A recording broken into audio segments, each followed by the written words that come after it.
Yo, what's going on, guys? It's Tyler from the Keep Pounding Podcast.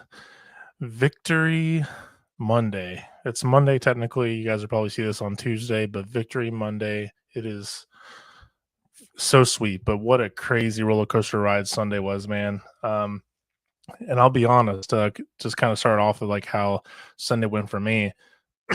I watched up until Bryce had a second turnover, and then I tweeted out, and actually, let me pull over the tweet here. Let me pull it up so you guys can see. I made my first bold. I guess you can call it bold, but a kind of an overreaction, but it was warranted. But I want to pull up what I put right when I was about to leave. We're meeting up with some friends. My daughter's best friend. We're all getting together. And at the time, I told my wife, I'm like, can I just watch the game? I just want to watch 3 hours of the game. And then when this happened, I was like, oh, I'm so glad my wife is making me go now. I don't want to watch this garbage. But let me pull it up real quick. I tweeted a lot since then. Okay, so let me pull this up here. So we'll go here, share screen. Here we go. And yeah. Okay. So, and we'll get into it in a little bit. I just want to kind of give you context of how my Sunday went and just kind of start off the show this way. So I tweeted out, I'm like, I'm officially done with Bryce Young. Dude isn't a franchise QB, just absolutely ridiculous. And I would say it was 50-50, the mixed reviews that I got. Half of it was, yeah, like he's not even a backup quarterback, and just like, the people that are anti-Bryce, the other half are the Bryce truthers. Like, a lot of people didn't message me until the end of the game when we won. They're like, well, look, we won. And so I want to start off the show by saying this was my first tweet. Like, I was emotional. I'm going to get into my true feelings here in a minute, but I like to be honest and give context. Like, this is how I start off my Sunday, and I was not in a good mood.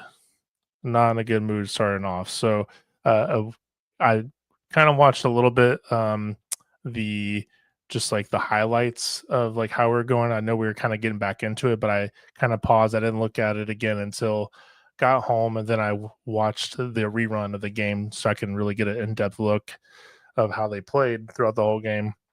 That's sort of go over here in just a minute here, but that I would, and I think most Panther fans, for the most part, were feeling this way. Everyone is expecting we need to beat the Dolphins. They're not a good football team. They're not, and they're out there without their best weapon. Right?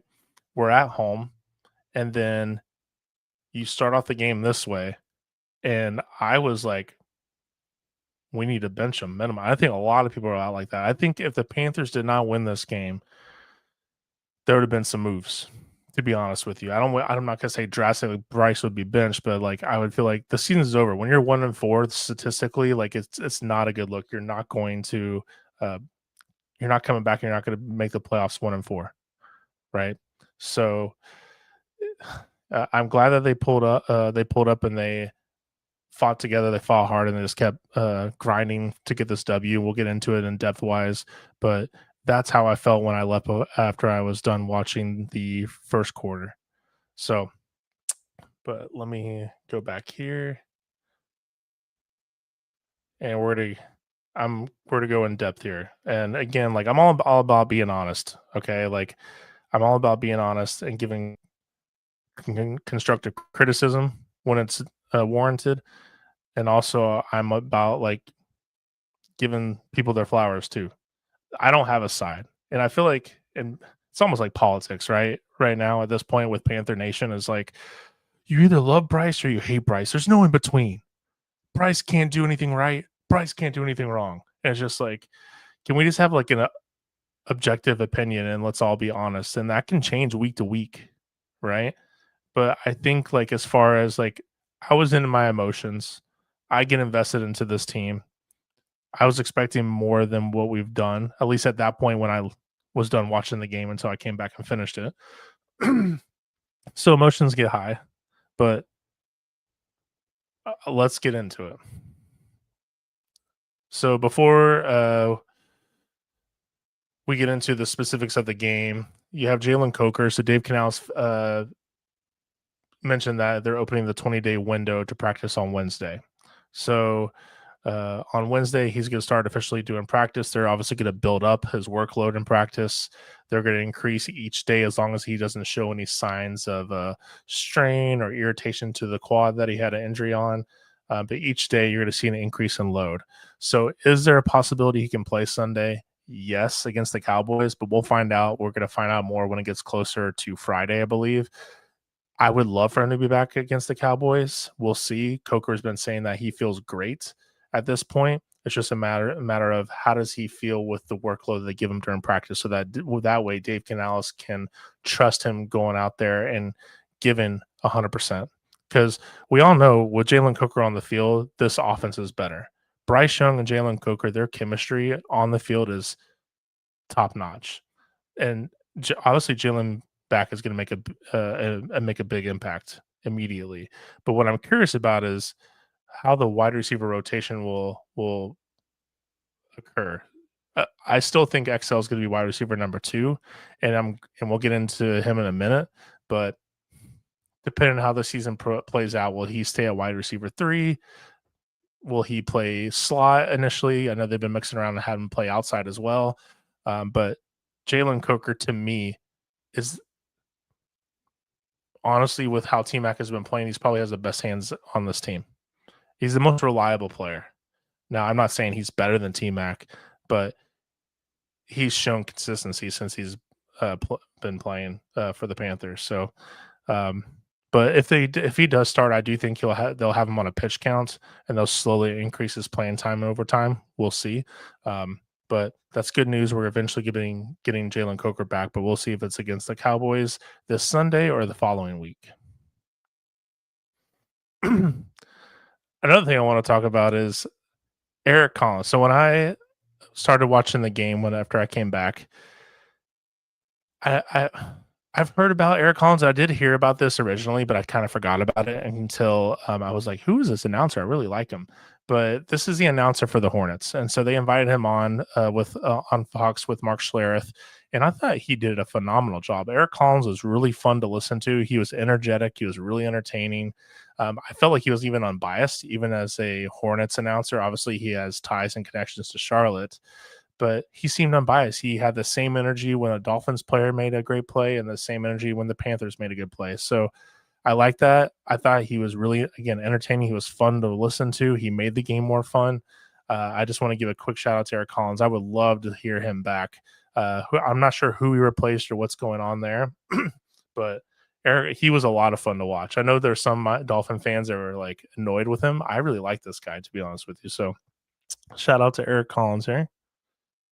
Now, let's get into the game. And I want to talk about the Dolphins first. First of all, Victory Monday, guys. Cheers. Got again, going back to the hazy little thing IPA here. Delicious. Victory Monday. You gotta enjoy with an ice cold one, right? Okay, so let's talk about the Miami Dolphins. So let's start off with Mike McDaniels. So Mike McDaniels, I know that he was kind of in the hot seat, and there are a lot of things online to him saying that the owner was being patient with him. I know they've gone through a lot of ups and downs. The Dolphins have had a lot of turnover, especially on both sides of the football. But Jalen Ramsey, I can't remember the other players, but I know they've had quite a few turnover from a player personnel perspective. But Mike McDaniels really, to me, he pulled a Dave Canales. He pulled a Dave Canales, an old Dave Canales, abandoning the run. I get that the running game wasn't working. Our defensive line, and we'll get into it a little bit later, but they couldn't run to save their life.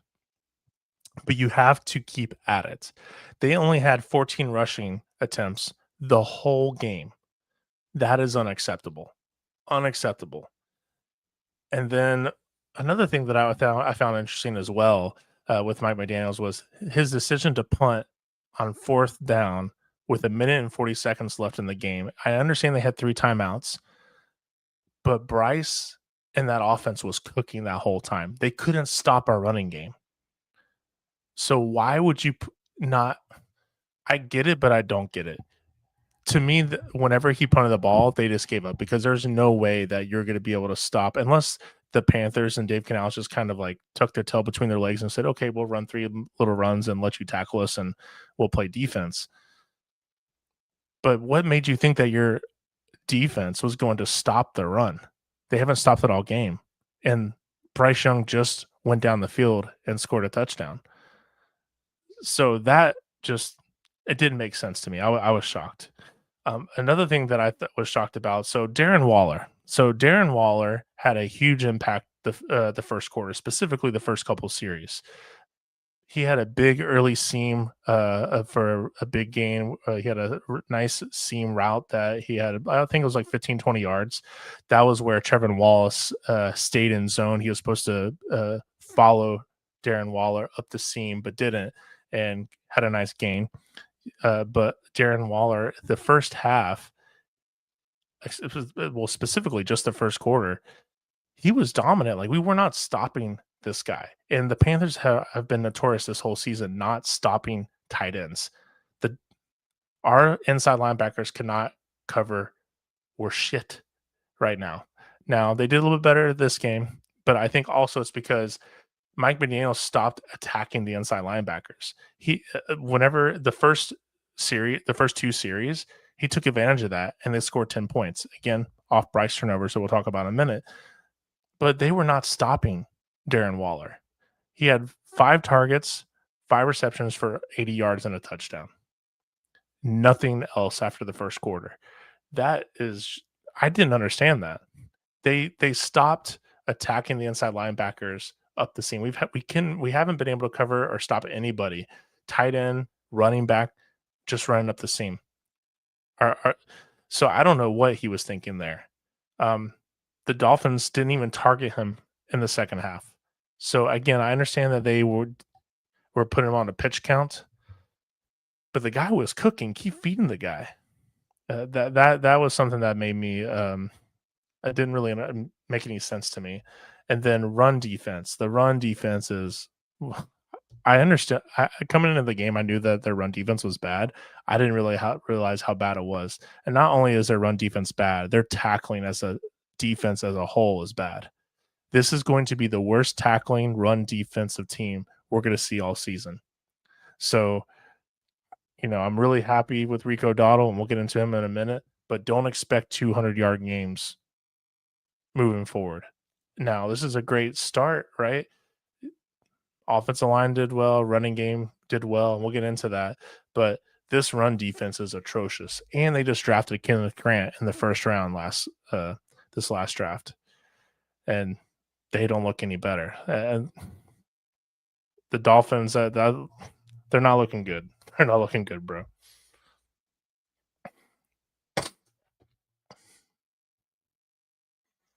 See, Darkness says we need more speed at linebacker. Roseman and Wallace are good for short pass and run. Any seam, etc. They just get torched. It's true. They get torched every time. This game, you saw them, Roseboom, and we'll talk about Roseman and Wallace in a minute, but you saw like they're good with the outside routes, but inside up the seam, they can't guard. They're not good at guarding. Their coverage grade is very low, below average. So that's where it just didn't make sense to me. Why is Mike McDaniels not continuing to attack that? Did he forget? I don't know. But that was something when I was watching the game, I'm like, bro, where's Darren Waller? Then I would see him in the game. They didn't even and Waddle did really good too, right? The passing game, the Dolphins did really good passing the ball. But you gotta continue to run the football, bro. You have to. Even if it's not successful, you have to continue to run the football. But the one thing I did notice on Twitter today were a lot of Dolphin fans, and I was commenting on a lot of Dolphin Twitter like podcasts this past weekend, yesterday and today, and I saw a lot of people calling for Tua's head. Obviously, they're calling for Mike McDaniels to get fired, but which, by the way, could the Carolina Reaper pay another visit to an NFL team? Which as of now, no, there's no news on McDaniels getting fired, but his press conference did not look good. If you watched it, his press conference was like, yeah, I talked to the owner. He was disappointed as I was, and we're looking forward to play against the Chargers. It's very basic, but this guy was stuttering like he was on shrooms, bro. If you have not seen this guy's press conference, he was stuttering a lot. The dude knows that unless he turns this season around, he's fired. This is going to be his last season. I don't see them improving at all the rest of the season. They're picking top 5. The dude's he's going to find an offensive coordinator job, I think, but this dude isn't going to be coaching the Dolphins next season. But going back to Tua, people were calling for him to be cut or for them to move on with him. I'm like, bro, this dude had 250 yards passing, 75% completion percentage. That's really good. Tua, he didn't make any turnovers. He looked good against a team that couldn't run the football, down your top wide receiver. He looked good. Now, I haven't seen him the rest of the season, but this game, he looked like he's an NFL quarterback. You need to build around him. Yeah, I get the concussion stuff going on, but this guy looks, people may hate me, he looked a lot better than Bryce overall. Just saying. Not saying that Bryce can't be better than Tua, and Bryce doesn't have any concussion issues, knock on wood, but Tua looked really good. He looked good, bro. And with a front seven, specifically the defensive line, putting pressure on him consistently with just 4. He looked good, bro. Now, let's get into really the reason why we won this game. Why do we win this game? Rico Dowdle, bro. Now, and we'll get into the defense in a little bit, but Rico Dowdle is the reason why this offense was moving. He should, with the first, we'll talk about the turnovers in a minute. Like, this guy was phenomenal. Now, the offensive line was amazing, right? The offensive line, this was their best run blocking game all year by far, obviously. But Rico Dowdle, dude, like 13 carries. So the Panthers really notice a weakness on the right side of the defensive line. And 13 of the carries that Rico had, he had 171 yards on. They exploited the right side of that defensive line, and they rushed for 114 yards before contact and had almost 100 yards after contact. Now, I know that Dave Canales has mentioned before that Rico Dowdle and Chuba Hubbard are the same type of back. Yes and no. Yes, when they're tough runners, they're not going to beat you, with the elite speed, but they're grinders. They're great with continue to run the ball after contact. They're very physical, but their style is a little bit different. Rico is to me, he's a little bit more explosive. He's better at catching the ball in the backfield. He's just elite when it comes to bouncing off a tackler. But this dude was carrying us so much that his calves were cramping at the end of the game, bro. He couldn't finish. He had Trevor Etienne at the end of the game come in, which he did well, by the way. He got us to the 3-yard line for us to be able to get in for the touchdown. But the running game was amazing. Rico Dowdle had a hell of a game. He's a game MVP. But this should be our identity. This should be our identity. When Dave Canales mentions, I don't know what our identity is yet. This is it, bro. This is it. Now, are you going to get 200 yards running every game? No. But this is what's going to help you, one, play physical.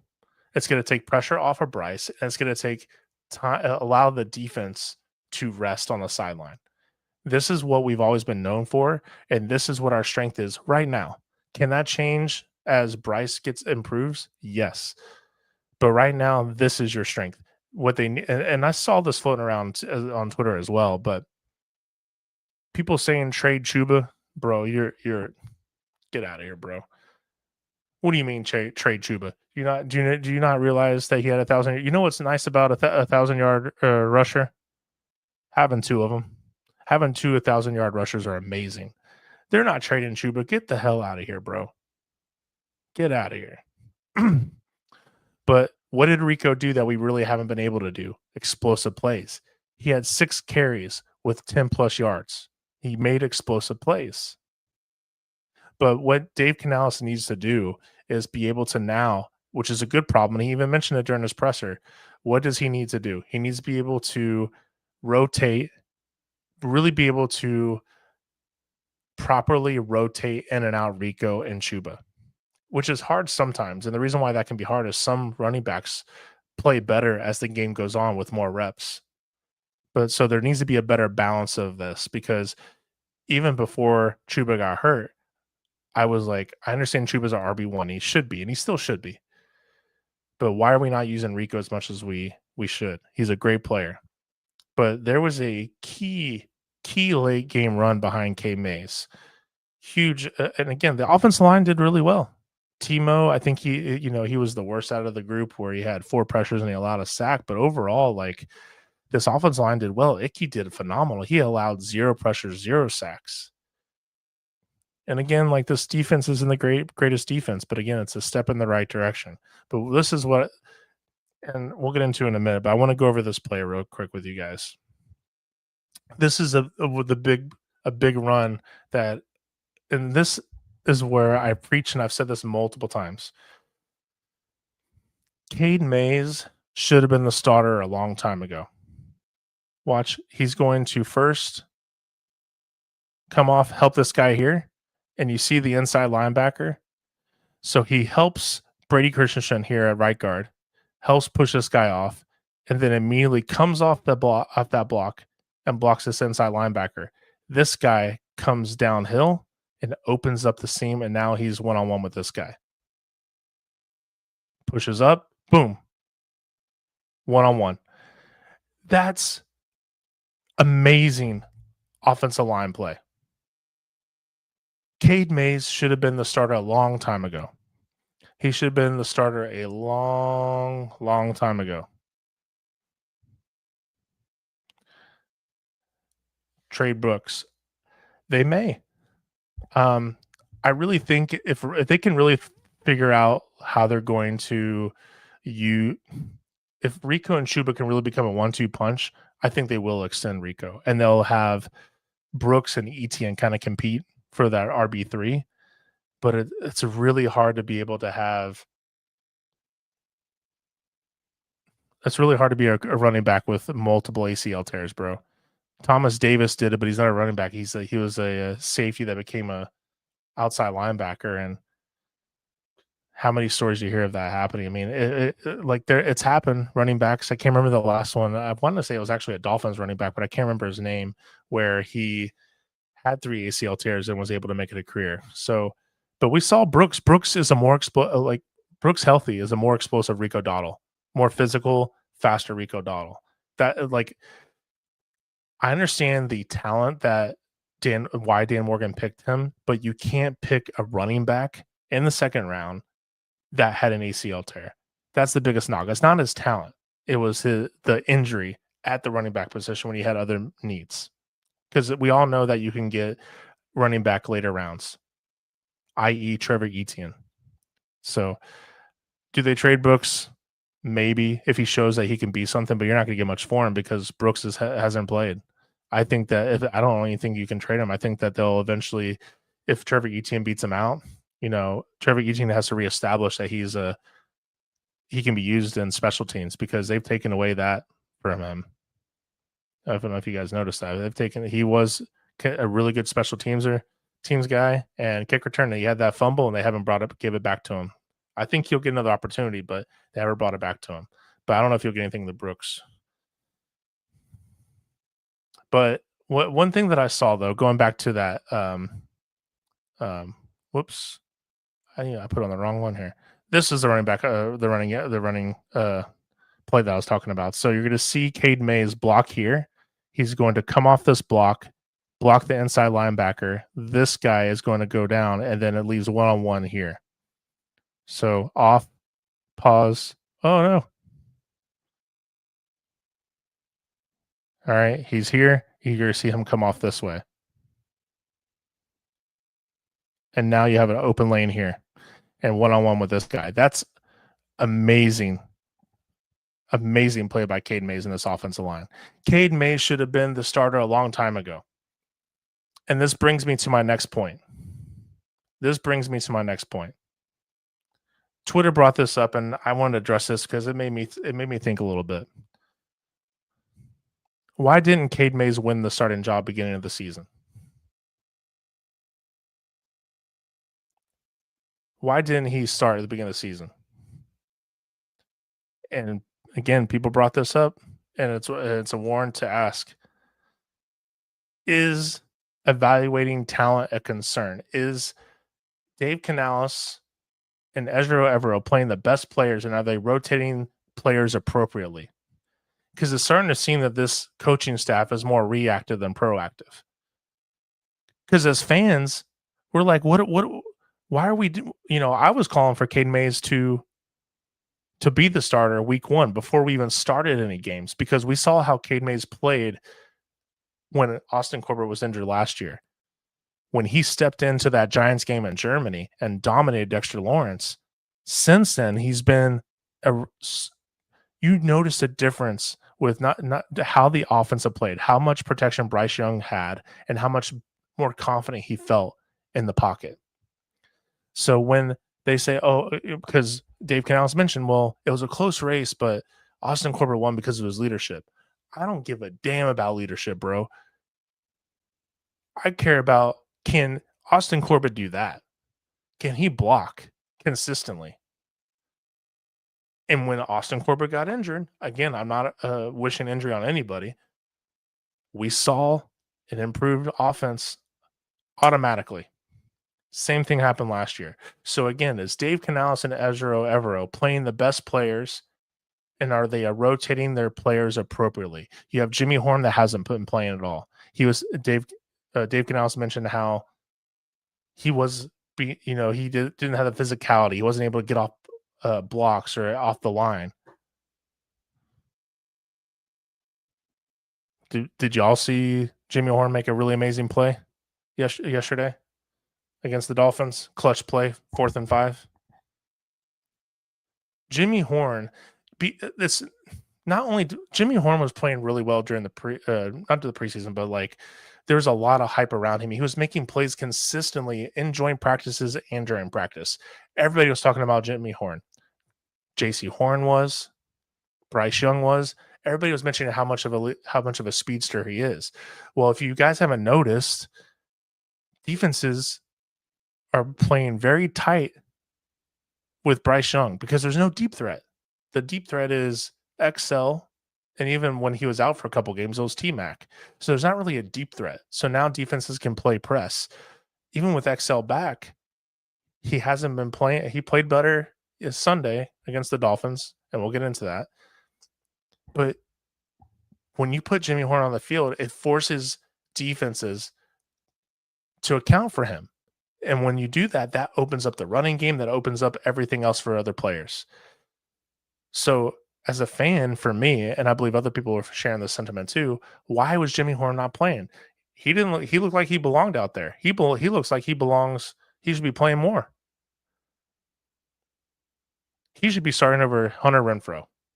It should be T-Mac, XL, Jalen Coker, Jimmy Horn for right now. I thought Jimmy Horn played really well. We talked about how against the Patriots, right guard was an issue. They put Zavala, then they put Yashin. I can't remember who else they put in there to replace Zavala when he got injured. But I was thinking Brady Christensen, next best player. Nope, I forget who they plugged in, but they were garbage the whole game. And then all of a sudden they put Brady Christensen in starting this game, and look what happened. Wow, they look so much better. Again, reactive instead of proactive. We go back to Dave Canales' rookie season, releasing Coker, then re-signing him. And guess what? Coker is arguably your second best wide receiver. So, like, is there a concern? And again, like, I think that's not a bad question to ask as a fan base.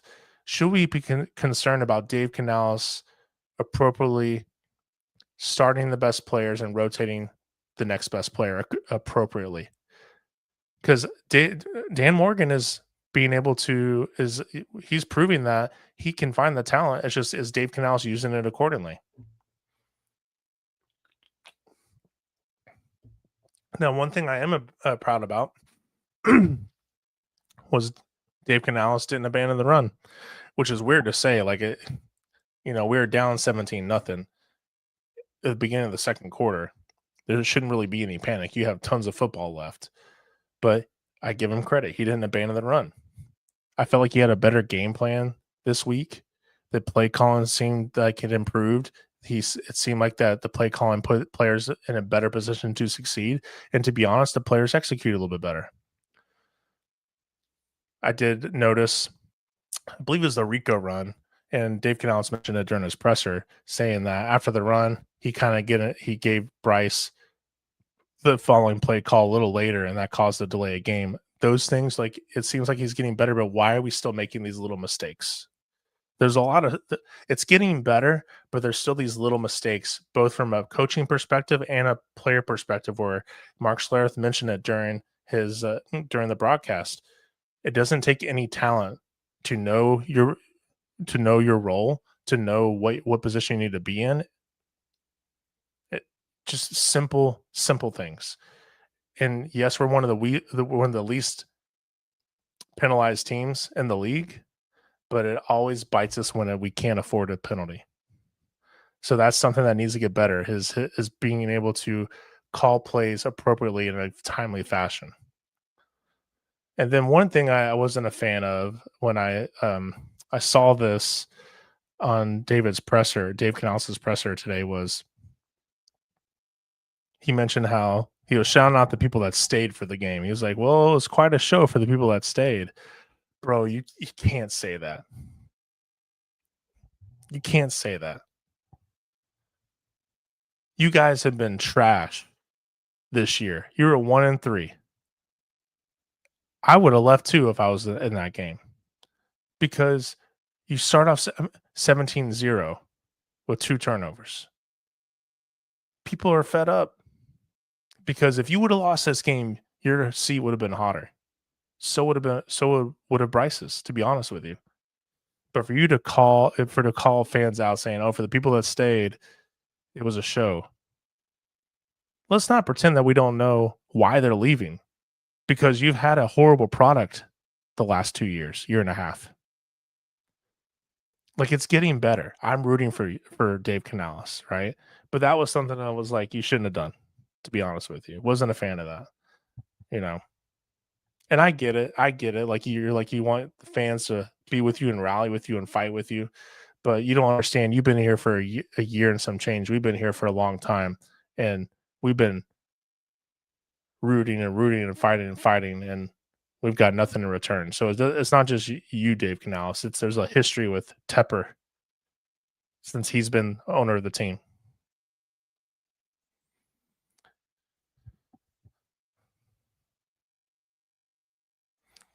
He deserves Corbin money. He does. I think he got a 1-year extension, so he will.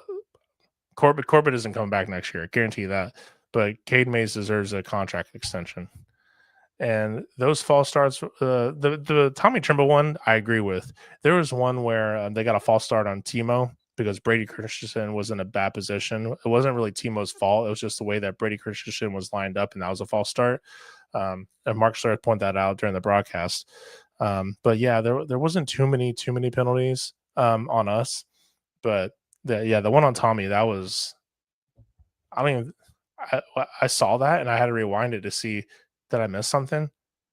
It was a bogus call. The refs were not great Sunday. They were not good. Okay. Now let's get into Bryce Young. And again, I'm all about being fair. I'm all about being honest. Sometimes you need to hear, you're not going to hear what you want to hear. You're going to hear what you need to hear. And that's how I'm always going to be, right? But let's get into it. Bryce Young, early mistakes. He struggled early with turnovers on the first 2 drives.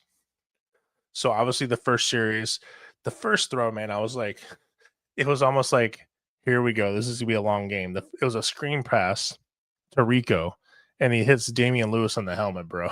It's like, This game is going to be a long game if that's how we're going to start off. But a few plays later, there was an RPO that they called, and Bradley Chubb was untouched off the edge on the left side. Untouched. It was clear that Bryce Young should have handed the ball off to Rico. Do not know why he didn't, but he didn't. And so now that leaves a clear sack. That was a clear sack, and that's where you made a poor decision, Bryce. Own it, drop to the floor with the ball, try not to make a play. And I get he has the ability, but bro, like, how do you fumble that ball, bro? How do you fumble that ball? It was such an ugly turnover. And there's nobody else's fault but Bryce Young's. That was such an ugly turnover. Not only did you get the read wrong, but then you try to do a fake to fake him out. You try to like pump and then tuck the ball. You're going to make a move and you just fumble it. Costly penalties. And then the next series, so that gives you the defense. So the Dolphins get the ball, score 3 points. We get the ball back. And then a few plays later, Bryce steps up in the pocket, overthrows it at XL for an interception. And if you look, and Mark Schlereth again points this out on the broadcast too, and you can see it if you're watching film, his mechanics were way off. He had a very tight base. He needs to be better at lowering his body mechanics. His feet were too close together, and that his base didn't set him up to throw an accurate ball. He needs to improve on his footwork because he moved up in the pocket. It was a great pocket awareness to move up in the pocket and throw the ball. But if he set his feet, that would have been a big game for XL, who was open. But again, these early mistakes are costing us, and we can't have these consistent early mistakes. And I don't know what it is. If it's like Bryce, I know Bryce is very streaky, but it's like, I don't know what it is. I don't know if it's in his head or if it's just like, it's like whenever it's just we're down and we need to score, then it's like something just clicks for him and he's like, okay, I can't afford to not to think, I just need to play. Like, I don't know what it is that clicks for him, but it's always after mistakes. And you can't have that, especially against decent teams. This is one of the worst teams, if not the worst team in the league, besides the Jets. But 6 out of 7 of his turnovers have led to points. You're not going to win a lot of football games when you turn the ball over like this. Now, after the turnovers, his poise, decision-making, as the game went on, they improved. He did well extending the plays. He had a couple missed throws in the second half. There was one where Tommy Trimble was up the seam, wide open for like 20, 25 yards, missed him. Just complete miss. But again, like as the game went on and he was making plays, he's not thinking, he's just playing the game and he's confident. And it's just like, we need that Bryce to start and finish. I understand like people make mistakes. You're going to make mistakes. I don't expect him to be consistent all the time. But bro, you can't have these crazy dips and valleys every game. You can't. But he showed resilience. The third series, it was 4th and 5 out of the pocket where he drifted off to the left. He made a defender miss and found T-Mac. That was a hell of a play. This is where eventually they came up with points, but that was a hell of a play. That's what I like to see out of Bryce Young. And speaking of T-Mac, he had several penalties against him. I forget his first name, but Jones that was guarding him, who was holding him all game. And the catch or the penalty that was called for defensive pass interference that was eventually overturned, bro, he's pulling on a shirt and he can't lift his arm up to do it. How do you call that back? T-Mac should have caught it, but that was a clear defensive pass interference. Even in real time when I'm watching the game, I'm like, oh, PI. Yeah, easy call. And then they overturned. I'm like, how do you overturn that? But later on in that drive, he capped it off with a great touchdown to XL on 3rd and 4. with an amazing throw and catch. And I was super excited for XL doing that. And I hope that continues to build his confidence in the next game and the next game. Because if you can get XL to play a hit at what he's capable of doing, this offense is scary, bro. It's scary. But again, hopefully this just boosts his confidence.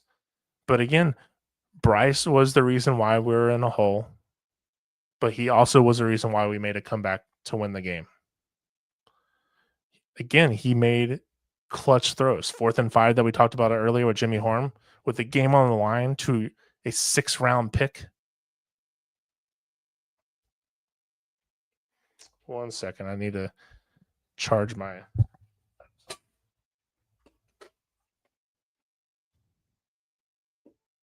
There we go. Okay.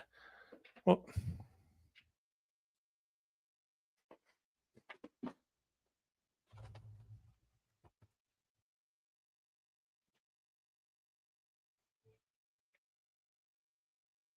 sorry, having technical difficulties here. Okay. But that was an amazing play. Jimmy Horn deserves more playing time, bro. And then Mitchell Evans getting that game-winning touchdown. Like, it's great to see all these rookies and young players that we'll mention a little bit later. They're contributing, but they're contributing in a big way. Mitchell Evans, and the context matters. I know reps matter, but PFF grade wise, he's the 3rd highest PFF graded tight end in the NFL right now. Depth, bro. JT Sanders, like Tommy Tremble, like this is a depth group. This is a young group. This is a young team. This is what I mentioned before, where the last video that I talked about this. This is a young team. They're going to make mistakes, and that's why I kind of rescind what I was saying. Like Bryce Young isn't a franchise QB. He's not a playmaker, not right now, but he can be a good game manager.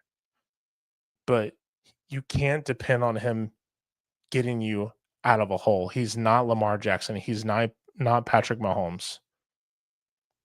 But if you give him a solid running game, a solid defense, and just let the guy make some plays and don't put it on his shoulders, he can be a good player. But he made some plays at the end of the game. He was 19 out of 30 for 198 yards, 63 completion percentage, which isn't the greatest, but it's not terrible. But again, like he needs a strong running game, a good defense, and just manage the game. Make some clutch throws, but you can't lean on him right now.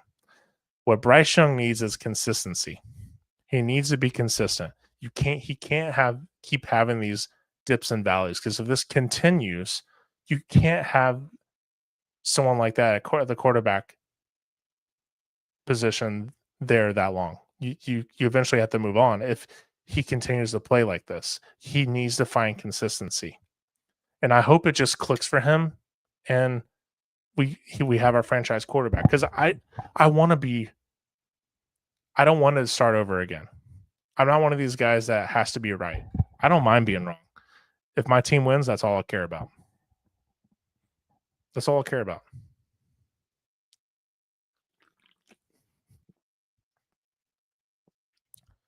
The fumbles are worse because they get the ball right there. At least when you pass the ball, it's like 20 yards down. At least you made a 20-yard punt. But no, fumble, it's like behind the line of scrimmage. Yeah, and I do believe he's in his head a lot. He is in his head a lot. I think him and XL are very similar. I think they're very similar. Now, I don't think Bryce Young is too much in his head like XL is, but Bryce is just too up and down. But once he's in his zone, bro, he's a good quarterback. But you got to find your zone before the game starts. You got to be confident in yourself. Don't second guess what you're doing. I feel like he's playing too safe. Like he's afraid to make a mistake. I also believe that Dave Canales has pulled back a little bit, but then there's games like this where I feel like, okay, Dave Canales feels that he sees his quarterback as confident and he throws the playbook at him. Like there needs to be consistency between the quarterback and the head coach and play play call and execution have to be the same.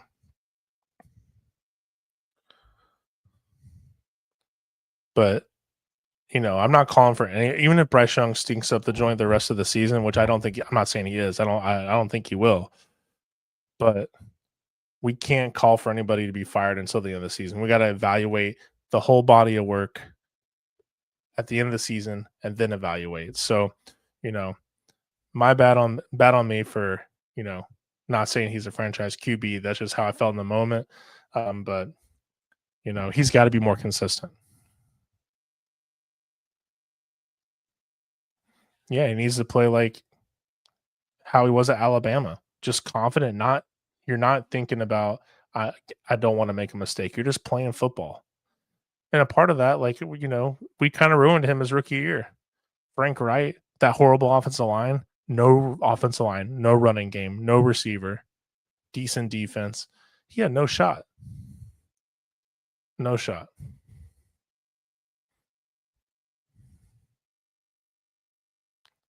But this is the play I was talking about. That this is what you want to see out of Bryce every so often. Rolls out of the pocket. Oh, sorry. This is the T Mac one here. But this is some of the plays that some of the dimes he was throwing. This is the one him rolling out to the pocket here. Makes a guy miss. Great off-platform throw and catch. He almost, that was so close hitting the ground, by the way. But just stepping up and throwing the football with confidence. Putting your receivers and your playmakers in a position to make a play. That was defensive pass interference. But T-Mac should have caught that.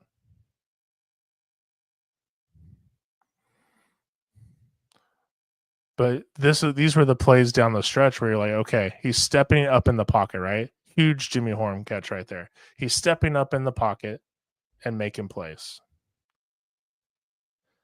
Here are the PFF grades for the offense. So you have Damian Lewis, that was the highest PFF graded here at a 76. And again, like this was like a pretty even smooth PFF grade along the offense here. DJ Dallas, I felt like should be a lot lower than where he was at. But overall, and Cade Mays, I don't know how they gave him a 52, bro. But the offense did really well. The offensive line blocked well. They gave Bryce protection. There wasn't a lot of hurries. I thought it was a steady, all-around good offensive showing, but Rico Dowdle was the man, bro. He was the man. But that defense, man, the defense dominated. The defense dominated. They dominated the line of scrimmage. Half the Dolphins' runs, we stopped them at or behind the line of scrimmage. That is insane. And I really felt a difference with DJ Wanham and Pat Jones returning. That made a huge difference on the edge and with pressure and edge containment. Pat Jones had that late game sack on 3rd and 10 with a minute and a half left in the fourth. That was huge. Scorton did really well. Nick Scorton played his best game this season so far. He showed up against the Dolphins. I saw him improve from a play recognition standpoint. His awareness was a lot better. He is trending upwards. He had a really good pressure in the second quarter where he allowed what's his name? Robinson to get a sack. Like they are playing complementary defense. They're playing their assignments and trusting the players around them. But we finally had 3 sacks on the game. That's more than we had all season. Before this game, we only had 2. We had 3 this game. So we have 5 total. I still think that's probably one of the lowest in the league. But the inside linebackers, they played really well. The inside linebackers played really well. Again, why did McDaniel stop targeting them vertically after the first quarter? I don't know. But Trevin Wallace, what I found interesting, that he wore the green dot Sunday against the Dolphins. And I really felt like that made a difference because you really saw Christian Roseman fly around the whole field the whole game. He was just flying from sideline to sideline. He looked like he was just playing faster. But Roseman was wearing the green dot the last 4 weeks, but against the Dolphins, Trevin Wallace they made a change up and had Trevin Wallace wear it. And I thought Trevin Wallace had a better game this week as well. But Roseboom did really well. He had 9 tackles and 1 tackle for loss. But what I'm assuming is Trevin Wallace is going to continue to wear that green dot moving forward the rest of the season. And then also you had LeBrian Ray, who they activated, and he had a really good impact in the rotation at the defensive line too. The front 7 stepped up. Consistent pressure, getting pressure on the quarterback with rushing 4 only. Stuffing the run. They only allowed 19 yards and 14 rushes. That's insane, bro. We should have won by a lot more than we did, but we only won by 4 because of the 2 turnovers. We gave up 10 points off the turnovers. You can't do that. But the defense, we played complementary football. Running the football, Bryce making plays, the defense stepping up. The defense did really well. Now, what I will say, though, the secondary did struggle a little bit.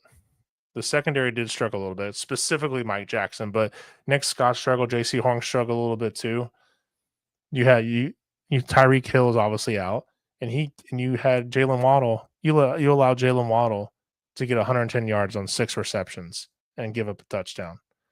The first half they gave up some big plays, a lot of big plays. But the second half, again, just like Bryce, they improved, but they still gave up that Waddle touchdown in the 4th. JC Horn, when he was interviewed post game, he was saying that the play calls didn't really change in the second half. They just executed better. And if that's the case, that's a huge indictment on Mike McDaniels.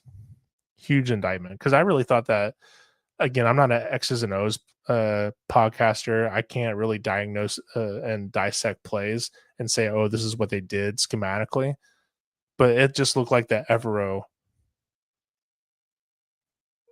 made it halftime adjustments, but according to JC Horn, they didn't. They just executed better. And to me, is that, did they execute poorly in the first half because of miscommunication? Were certain players not supposed to be where they're supposed to be at? But I'm not too worried about this group because the secondary has been amazing. They've been a top 5 unit since like this whole season before the Dolphins game. I do anticipate them bouncing back against the Cowboys this upcoming Sunday. But what I also thought was really good and I was impressed with is we all saw how Corey Thornton did the preseason game. Great depth piece, but he stepped up, which Shaw Smith weighed out. Corey Thornton looks good, bro.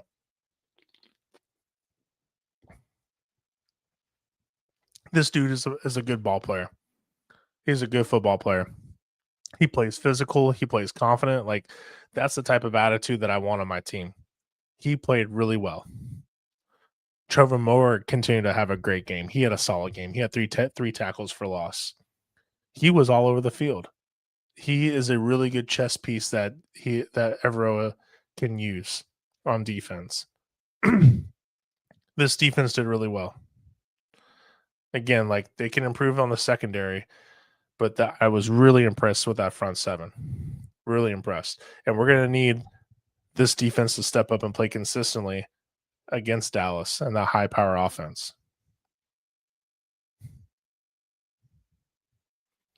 But the defense, like, there was some solid grades. Nick Scorton with the biggest PFF grade. Give it up to him. Derek Brown with 88. Morg with 87. Like, this Christian Roseboom in the 80s, bro. He's been in the 60s all year. Like, 62 is like his average, I want to say. Stepping up big. But look down here, though. JC Horn, Nick Scott, Mike Jackson, Lathan Ramson, who almost had a pick-ending game, by the way. If it wasn't for Jalen Waddle getting a tip on the ball, he would have had a pick. But I didn't really see him again, I'm not a huge film guy and dissecting plays, but I really didn't see him as a liability. But Dave Canales did mention during his presser that, he likes that they're stepping up in bigger roles, but they need to execute better. So this kind of matches what he said. But as you can see, the secondary struggled. Now, Corey Thornton did really well here. Corey Thornton here. Trevin Moberg. But look at all these players in the front. All front 7. Nick Scorton. DB. Christian Roseboom, Pat Jones, Trevin Wallace, Princely, LeBrian Ray, Ashawn Robinson. Everybody is all the front seven is pretty much at the top. So great defensive performance. And that's what you want to see in the Panthers defense. They're stout up front. We knew at defensive tackle with Derek Brown and Ashawn Robinson, those are two solid guys. And interior wise, they can stop the run. But it's up to the edge rushers to be able to step up as well. And they did. Nick Scorton, he just earned himself more playing time, bro. At least the rotation is going to happen more. And Princely, again, did a phenomenal job. But again, the rookies are making impacts. Someone mentioned before, even before the Dolphins game, like if the Panthers continue to play poorly, we need to get rid of Bryce Young, Dave Canales, and Dan Morgan. And I was like, no, don't get rid of Dan Morgan. The dude isn't coaching. The dude isn't out in the field playing. These are solid players. Now, context is needed. You have all these players here on the 53, right? All these players: T-Mac, Lathan Ramson, Trevor Etienne, Mitchell Evans, Cam Jackson, Princely, Nick Scorton, Jimmy Horn. They're all contributing really well, and this is probably one of the better, if not one of the best drafts we've had overall in a long time, if not ever. But also, there needs to be context to this. We were one of the worst teams in the league 2 years ago. And I want to be diplomatic with how I say this, but I'm just being honest. If you're a good football team, your 8 draft picks wouldn't be starting. Not all 8 draft picks would be on the team. There may be some on the practice squad to be elevated to your team and provide good depth. But this is where, when you have a really bad roster from 2 years ago that you're building, and you're finding good talent that's winning and getting, they're getting on the 53. This is what happens. Don't expect this to happen if Dan Morgan continues to be the GM, happening every year. Now, you want them to be on the practice squad. You want them to be elevated. Like, you want these things, right? You want them to, at the very least, the later rounds, you're having those guys compete. Like, there's a good competition at different position groups to elevate the play. But that's why you're seeing what you're seeing is we're having more of the rookies play, and they're on the 53 because our team has been so bad. But shout out to the rookies, bro. The rookies have been amazing. Like, I love to see it. Dan Morgan has done a phenomenal job thus far. Now, can Dave Canales continue to improve? Can Bryce Young continue to improve? That's a question that's going to take some time to get answered. But we got the Cowboys coming up this week. I'm going to make a video on some key matchups, some X factors, what to expect on that game, what we need to do to be able to win the football game. We'll get into that specifically later on this week. But if you haven't already, guys, hit the like button, hit the subscribe button, leave a comment, hit the notification bell. It really helps me out. I appreciate it. And just helping me grow. This is one of we're slowly but surely improving, getting this podcast to grow a little bit. It's been a very slow process, but I appreciate you guys being the guys.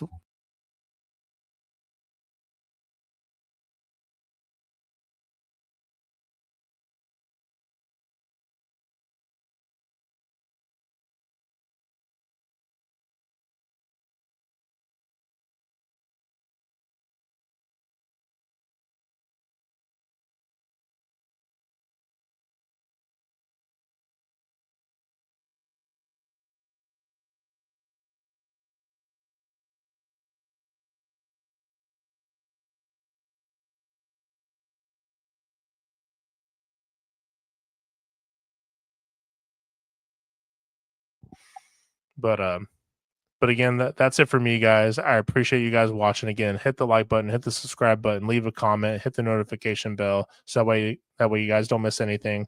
If you know a Panthers fan that you think would really enjoy this content, send it to them. I'd appreciate it. And looking forward to Sunday. Hopefully we can continue with this momentum. Hopefully this game is a a game that gets Bryce going in the right direction, and we just continue to find ways to win. I need us to win the Cowboys game because I have a bet against a friend of mine that's a Cowboys fan. If I lose the bet, I got to wear a Cowboys shirt and post it on social media, and it has to be on there for a week. I'm not posting it on this, by the way. It'll be my personal one.